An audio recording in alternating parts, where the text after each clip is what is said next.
Welcome to the Miami-Dade College Journalism Speaker Series. I'm your host, Manolo Barco. We have today with us Alex Mena, the sports editor for El Nuevo and the Miami Herald. Alex, welcome to the show. Thank you for having me. Well, it's a great honor to have you here. You were an MDC alum, former classmate. You were a year ahead of me, and you were the editor of the paper here at Miami-Dade. Talk to me a little bit of that time here at Miami-Dade. How much of a growth that was for you? Well, to me, it was a very exciting time. It was like I had just started doing the newspaper thing at high school. My senior year is the first time that I ever did any of that stuff. And then when I came to Miami-Dade, the first thing I did is let me go find the journalism classes and the college newspaper and see if I can get involved. And coincidentally, when I got there, the sports editor had just been named the editor-in-chief, and they didn't have a sports editor. And they figured, well, you were the sports editor at your high school, so why don't you become our sports editor? And and that's really how I got my start. With David Mervis as the advisor, who I found very, very helpful through my time, Miami-Dade. And as a matter of fact, I think that he has had more of an impact in my life than any other person that I could tell you, because he's the one that actually got me involved in the Miami Herald. I didn't realize that he knew one of the assistant sports editors who was hiring clerks. So I'm 19 years old. David comes up to me, tells me they are hiring clerks at the Miami Herald. They don't pay a lot, but it's a good way to get my foot in the door. And at the time, I was the assistant manager at Subway, and I'm like, I'm making $5.25 an hour. I don't want to go, work for $4 an hour. It doesn't make any sense. And then, over the next few weeks, he kind of convinced me that it was the right thing to do, and that was in '94. Wow. So what is that? About 26 years later, here I am still at the Miami Herald. So, so really, Miami-Dade is the reason that I am where I'm at. Especially because of David and his advice and help through the years. So that must have been a great experience. Here you are, this young guy, I'm assuming about 18, 19 years old, and you're sitting there in the Miami Herald newsroom and you're seeing all these people that someone who wants to be in the sports field, seeing all these great writers. And talk to me a little bit about that, learning from them and how they do their business. Well, to me, it was like just very, very exciting and a little bit nerve-wracking. A little kid, with the great Edwin Pope that had been, the Herald sports editor since the 70s, and I'm there, 19 years old at the time, and just kind of being around that atmosphere and knowing that there's an office that's right now it's empty because Edwin is out somewhere doing something. It was just kind of one of those exciting things to see Greg Cody for the first time, people that you were reading and you were a fan of, and now you're seeing them, as a colleague, even though I'm a clerk answering phones and doing whatever else that they want me to do. But just to know that I could talk to these great reporters, Dan Lebatar, Clark Spencer, and people like that who have been there for years and done what they do really well, and been mentors to many other reporters, editors, clerks, and I think that the atmosphere that we had at the Miami Herald, and we still do, is of a family, and it's kind of helped me as well.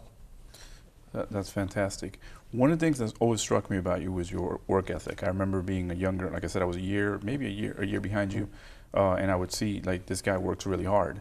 And obviously you've taken advantage of the situations and opportunities you've had at the Miami Herald and other publications.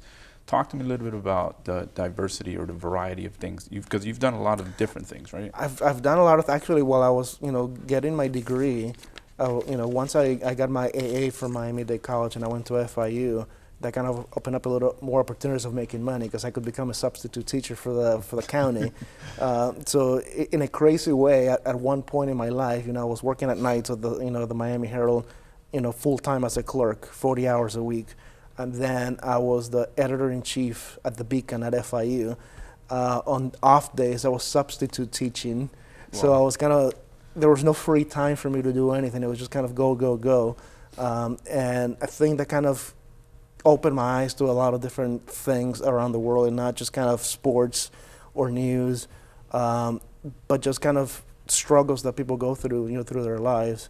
And that's one of the reasons that I try to do more than just sports, and in my career, I've worked in news, I've worked in, in Neighbors, I've been a designer, copy editor, content editor now, for the past 4 years. Well, I've been almost a sports editor now for about a year and a half, but 4 years before that I was the news editor of the Miami Herald, which I was the first Hispanic to have that title, and I was very proud to have done that, to be the first Hispanic to kind of run the print production of the Miami Herald. It's kind of one of those things that you don't think about until later, that you're like, wow, I did that. And now I'm the sports editor, not just of the Miami Herald, but Nuevo Herald, and I'm also running the major events for McClatchy, the chain that owns the Miami Herald. So right now I'm coordinating March Madness coverage for the entire chain, all 28 newspapers. So what we're going to be doing is basically providing content for everyone, in a localized place between three different newspapers: Kansas City, the Miami Herald, and Columbia, the state in Columbia. So it's kind of exciting that I'm able to do all of that stuff. So Alex, elaborate a little bit more about working on the news side and how important it is to get a different, a taste of something a little bit different. Well, for me, it was very important because then, I had been doing sports for such a long time that getting the different experience of kind of just seeing how a different department handles the news, than the way we do it, I think was very, very important to me, because it kind of helped us to understand, not in a sense, the sense of urgency, because obviously in sports everything happens now and there is a sense of urgency, but a sense of different type of urgency, that news does happen throughout the day. There is no time where we can say that nobody's looking for something, online. This is where kind of learned that we need to kind of have something for the audience throughout the day, not just when sporting events happen, after 6 o'clock, which obviously most of the sporting events do happen late. But it taught me the importance to kind of have something different for the readers to have throughout the day. And also, it was kind of like really interesting and kind of mind-blowing for me when the presidential elections happened. And I actually was running 1A when we elected a new president, and it's just that the whole thing seemed surreal for me. I remember being there at 2:45 in the morning and me kind of talking to the Metro editor saying, all right, we're not going to have anybody call the election, so I think we need to send everybody home. We're done. Wow. 2:45 a.m. About 2:48 a.m. we have a president. Everybody come back. So we ended up having the news, the next day's newspaper, and just being able to kind of be part of that and write the headline. It was just, again, surreal for me. It sounds like good reading. We're going to take a momentary break and we'll return with Alex Mena of the Miami Herald.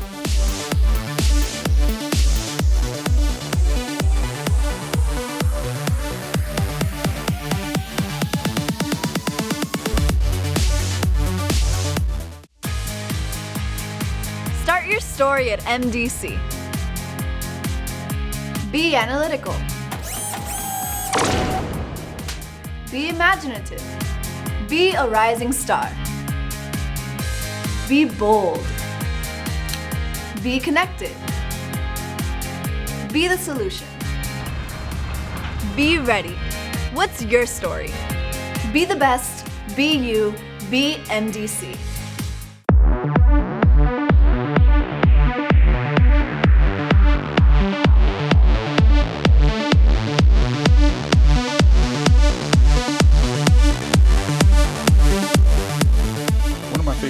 Alex, is Samuel Friedman's Letters to a Young Journalist. Talk to me a little bit about what would you tell your 18-year-old, 19-year-old self with what you've accumulated, the knowledge you've accumulated over the past years? I would certainly say that hard work does pay off, because it's taken me a long time to get to where I am, and it really happened because of putting in the time, working hard. Often, you kind of have to do a little bit more than it's expected of you.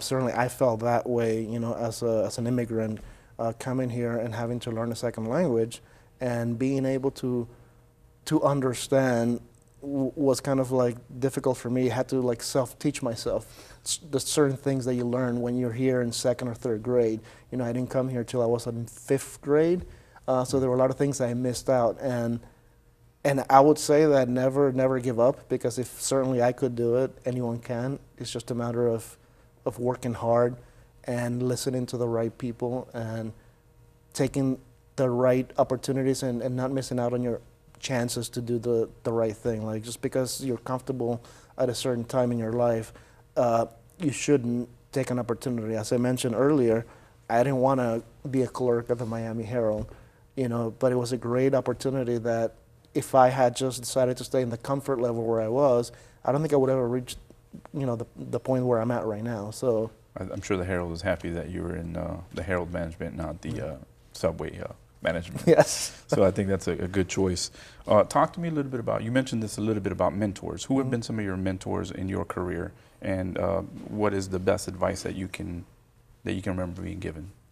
Well, I mean, one of my first mentors was, David Mervis, the professor here at Miami-Dade College, who kind of pushed me into working for the sports department, and his advice was always very valuable to me, and I always remember the hard work that, he said it was required to do the right things, and I think he's one of the ones that I always remember throughout my career, and that's always stuck with me, the things that he would do more so than the things that he would say, because he was always there. He was always, you knew that he could be depended on, and that's the type of person I wanted to be. I wanted to be somebody that could be depended on by others. And for me, leading by example is certainly the best way that you could teach others. And at what point did you know this was your calling? This is what you were meant to do? Was there a pivotal moment when you said, hey, yes, your aha moment maybe?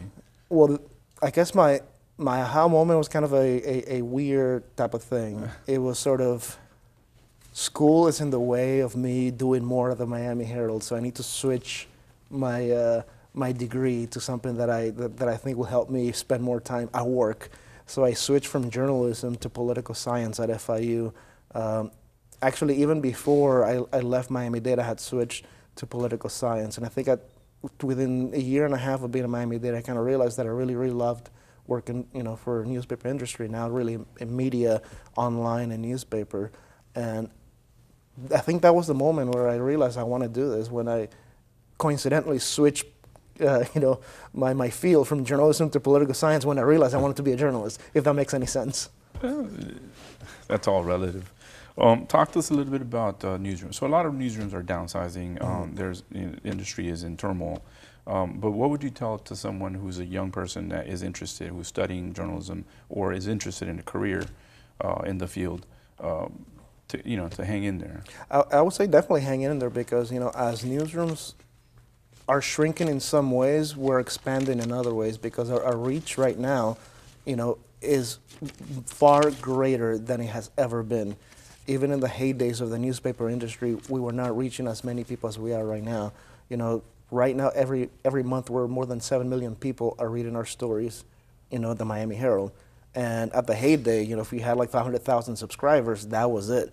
Now you're getting your story shared throughout, the world. And I think our reach is greater, and there's a lot of opportunities for young journalists who really want to work hard and want to make a difference. In our newsroom, we have hired a lot of young journalists who are really kicking butt and doing great work. And I think that there's still room for everyone to continue doing what they're doing, and certainly don't give up on your dreams. If you want to be a writer, you can be. If you want to be a sports writer, a columnist, a political writer, there are opportunities, and there are opportunities now more so than you could have ever expected there would be, considering, again, and I don't want to say the media industry is in turmoil, because it is in a way, but it is an opportunity for change to happen. And I think that change is good, and we're going through more changes, and I think it would be for the better.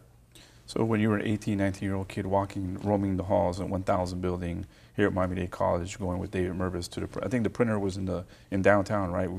Yes, downtown, yeah. You would go with him to look at the mock-ups and make sure everything was fine. Did you ever in your wildest imagination think that you'd be here today sitting as the lead guy of the Miami Herald and the Mobile Herald sports page? No, I definitely never thought that would be something that would happen. I mean, I'm not sure what exactly I thought I wanted to be when I was 18 or 19. I just knew I wanted to have a job. I wanted to have enough money to do what I needed to do with my family, to support them. But as far as what I wanted to do something that I was in charge of, and I don't know what that was. But that's pretty much the only thing I knew, that I wanted to run something. And now being able to run the sports department, it's a dream. And like I said, you've gotten to work with some great people, yes. right? talk to us a little bit about some of the people that you work with, and maybe have some cool stories. Well, for me, it was one of the funny moments of my life was when I started editing Edwin Pope, and it was one of those things that I'm like, wow, I'm editing Edwin Pope, I'm touching his copy. Who would ever thought that I would be doing that? And it's just funny in a way, and just exciting when I had to also edit Greg Cody, even Dan Levitard, great Dan Levitard, and you realize that everybody has an editor, no matter how great you are, and it was fun for me to do that. Well, we're going to take another break, and we'll be back with Alex Mena.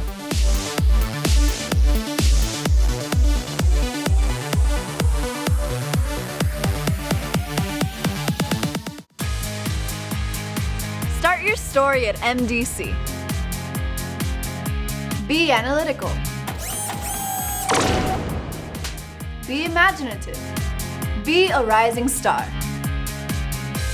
Be bold. Be connected. Be the solution.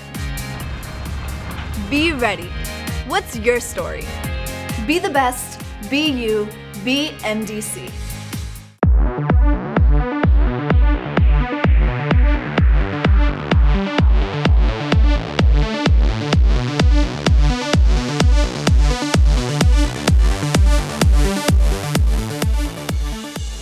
Alex, talk to us a little bit about your biggest successes and biggest failures, even during your career.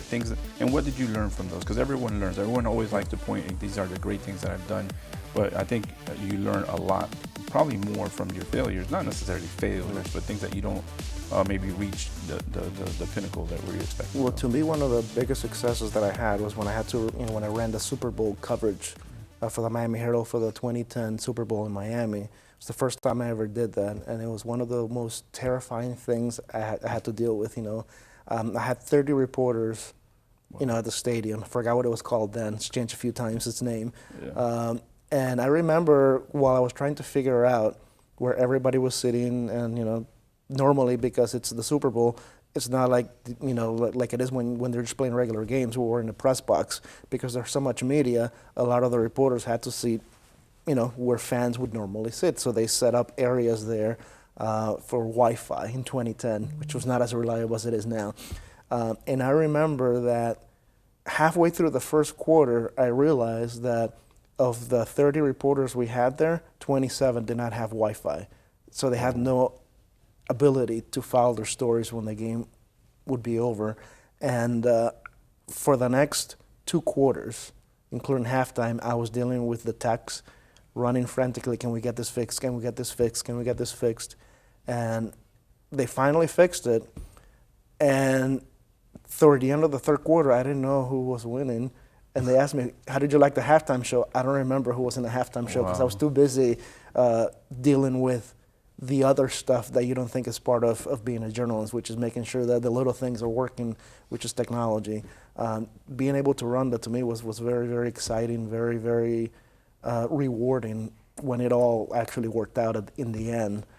So to me, I learned a lot about my organizational skills during that time, having to manage all those reporters, not just from sports, but we had reporters from news, from features, because there were different aspects of the Super Bowl when they're in Miami that you get to cover.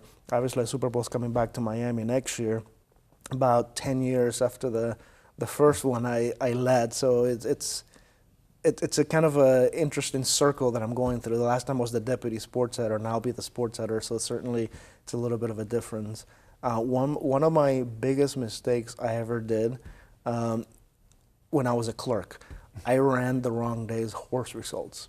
And you have to understand that readers depend on the results because they do gambling.